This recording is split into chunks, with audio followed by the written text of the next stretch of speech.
vi un video de un propagandista religioso, dame el nombre siquiera, que decía que a más ciencia, más evidente es la existencia de Dios. No, que la mayoría de científicos son creyentes, que le responderías que me da igual. El hecho de que los científicos sean creyentes no significa que Dios exista.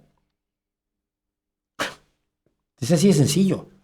El hecho de que los científicos crean, sean del Barcelona, del Real Madrid, o del América, o del Guadalajara, o de los Lakers, o de los Mavericks, no significa que eso sea verdad.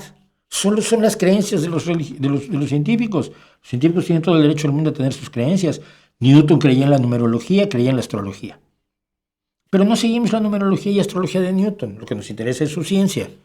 Entonces, ¿la ciencia no hace evidente la existencia de Dios? Para nada.